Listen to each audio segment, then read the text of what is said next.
If an officer stops you, promise me. Bruce Springsteen's American Skin, 41 shots, inspired by the New York police shooting of Amadou Diallo. That was on February 4th, 1999. Diallo was killed in a hail of police bullets after police officers mistook his wallet for a gun as he was trying to enter his own home. 4 officers fired 41 times, fatally killing the 23-year-old Ghanaian immigrant. This is Democracy Now!, democracynow.org, The War and Peace Report. I'm Amy Goodman with Nermeen Sheikh. Well, nearly 13 years later to the day, there's a new Amadou Diallo, and his name is Ramarley Graham. Last Thursday, he was shot at close range in his parents' apartment in the Bronx after being chased into the house by narcotics detectives. According to a recently released surveillance video, the officers followed Graham to the second-floor apartment, knocked, and then kicked open the door. They found Graham in the bathroom, where moments later they shot him dead. A key witness to the shooting, Graham's grandmother, Patricia Hartley, was allegedly taken into police custody, held against her will for several hours, and forced to give a statement about what happened. Police Commissioner Ray Kelly initially said Graham, quote, appeared to be armed, but no weapon was ever recovered. Kelly also said they found marijuana in the home and think Graham may have been trying to flush some down the toilet when cornered by the cops. This was the 3rd time in a week that a member of the police had killed a suspect. The NYPD is coming under criticism not only for shooting Graham, but also its broader stop-and-frisk policy, which critics say disproportionately targets people of color. On Monday, about 500 protesters rallied in the Bronx, New York, to condemn the police treatment of black youth. This is Jamel Mims of the Stop Mass Incarceration Network. From the stop-and-frisk policy! From the stop-and-frisk policy! Where Ramarley was brutally targeted! Where Ramarley was brutally targeted! Ran up in his home! Ran up in his home! And shot point blank! And shot point blank! This is not about finding criminals! About finding criminals! This is a system! This is a system! Which you are complicit in! Which you are complicit in! That criminalizes! That criminalizes! Youth that look like me! Youth that look like me! We are not criminals! We are not criminals! That's Jamel Mims, who's leading that chant. He's joining us in our studio right now, organizer with the Stop Mass Incarceration Network, which is working to end the practice of stop and frisk. Mims was arrested last October for engaging in nonviolent civil disobedience, along with Professor Cornel West and other activists blocking the entrance to an NYPD precinct.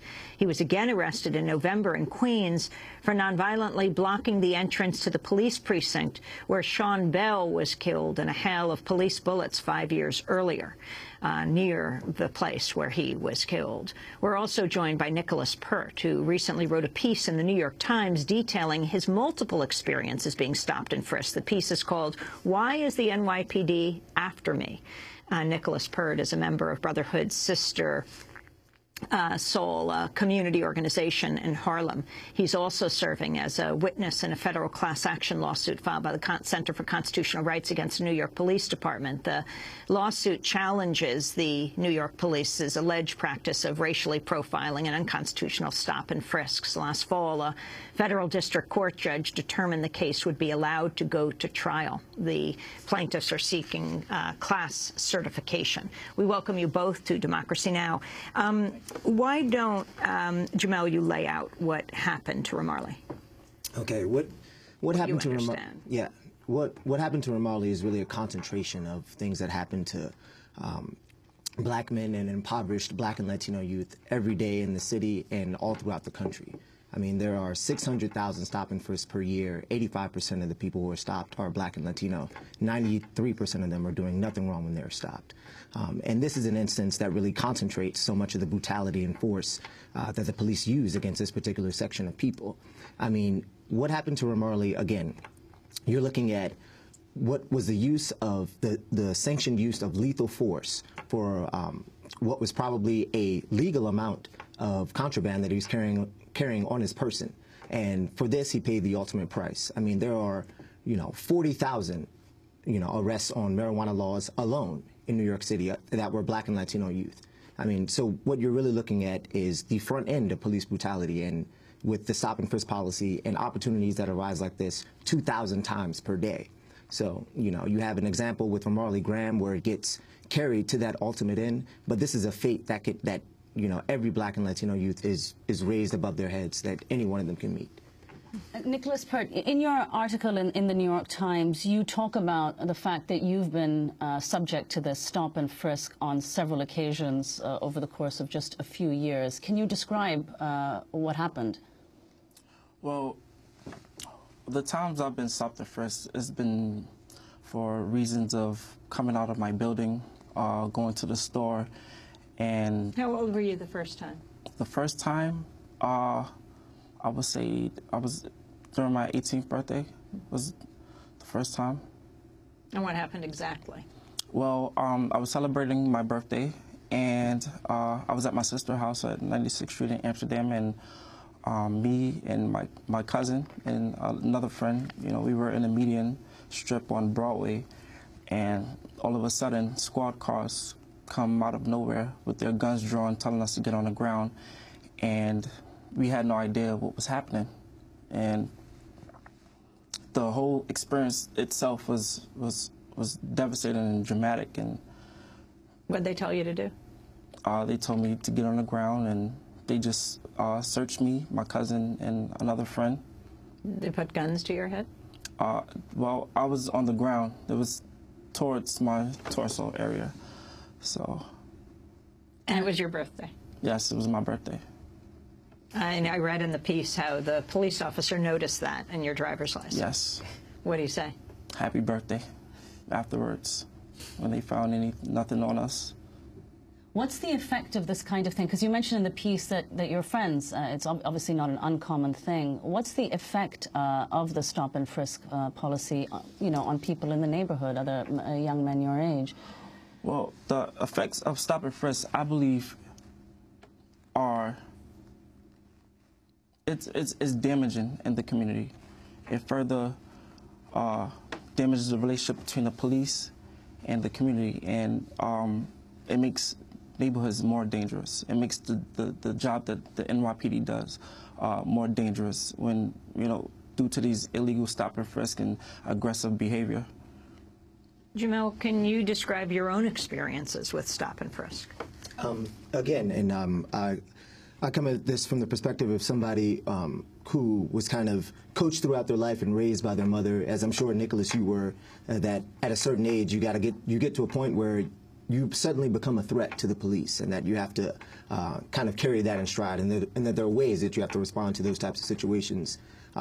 And, you know, I kind of came up doing all the right things, all the kind of correct things, and, you know, there was one particular, you know, I've had escalating experiences with law enforcement growing up in Washington, D.C. as a young black male. I'm sure you can assume that growing up, you know, 14, 15, 16, 17, you know, every year there'd be kind of running with the police, a stop, a pullover, you know, they make you prostrate or put you on your knees and have you in the middle of the street in front of a squad car. These are kind of routine things. But one kind of escalated example that really was a flashpoint was after I received the Fulbright Award to study sociology in China. And the summer before leaving, I actually was assaulted by Boston police on exiting a party at night. And so that was kind of an experience, you know, that really summed things up. It's like, you know, they don't do background checks before they drag you into the street. This isn't a sort of thing that, and it really complements what is a systemic and altogether oppressive policy. I mean, this isn't a thing that is one bad cop or a few individual cops, but instead, you're looking at a systemic problem, like you guys said, you showed from the clip, that criminalizes youth. And talks about the manner they dress and behavioral characteristics and criminalizes those. You're dealing with a system that has no future and no options for youth, and thusly has to criminalize them. And you almost lost your chance to get a Fulbright after that. Right, right. I mean, there was a period where I had to kind of come to terms with the State Department, and they said, you know, oh, well, we get this record that, you know, you've been involved in a police incident, where we don't really, you know, where we can't jump out and defend you. We kind of need you to let us know what happened so that you can continue, so that you can go to China. Yeah. So as an organizer, what is it that activists are calling for in the community? And what's the police response been? Okay, well, simply and flat out, what our organization, the Stop Mass Incarceration Network and the Stop-and-frisk campaign, we've been engaged on a campaign of nonviolent civil disobedience since October 21st. Going to precincts in Harlem and Brownsville, where they're the most stop-and-frisk per capita in New York City, and also in Queens, at the precinct that houses the murderers of Sean Bell. And flatly and simply, we're calling to drop this policy and to stop using it altogether. That's our demands as far as that have been very, very clear. I want to go to a comment of the Bronx DA. On Saturday afternoon, Ramarley Graham's local community met with Bronx DA Robert Johnson and law enforcement. This is what Johnson had to say. What I told the community was just the outline of how we go about handling these cases, the fact that our presence is there from the day of the incident. We had assistant DAs there. They were there again yesterday. They've been briefing the chief of the Homicide Bureau. Jamel, are you satisfied with the response? Oh, I mean... What are your demands? I mean, not at all. What we're in fact calling for is altogether the end of the system of mass incarceration. We're looking at stop and frisk, and our organization was brought into being from a call from Cornell West and Carl Dix, really talking about bringing the fight against the entire system of mass incarceration to the next level. And that would take, incredible mass resistance. So, what about the response, though, from of the NYPD to Ramarley Graham's killing? Is it different from previous incidents like this? Do you find it different at all? No, I mean, they're coming with the same kind of, framing the narrative again around danger and danger to the community, framing the narrative around safety. When this is really not a conversation about safety. It's really not a conversation about, drug usage or any kind of threats to the community. I mean, look, drug usage and drug offense rates across races are uniform. It's fairly one-to-one. But when you look at the amount of people who are the percentage of people, and percentage of African Americans and Latinos particularly, who are adjusted for drug laws, it's like 90%. So, I mean, this isn't a thing. And again, when you frame the conversation around safety and that, these are policies, the stop and frisk policy continues to make things safe. The story of Jatik Reed? Yeah, Jatik Reed, very quickly, who was, beaten and assaulted by cops, again, up in the Bronx. This was last week on last Tuesday, I believe, last Tuesday or Wednesday. But early last week. But this all fits into a system of social control. Nicholas Peart, when you wrote your piece, your op-ed piece in the New York Times about the constant pressure you feel and being stopped and frisked number of times, what kind of response did you get? And I'm sorry, we only have 20 seconds. What kind of response I got from the article? Well, it was a great response. I had a larger reaction than I anticipated, and I think I'm glad that the topic is out there and it's bringing attention to an issue that I feel that should change. Do you feel things are changing, Jamel? I do. Already, in the past few months, in the past few weeks, even since we began this campaign, we've been having conversations that we would not have had before on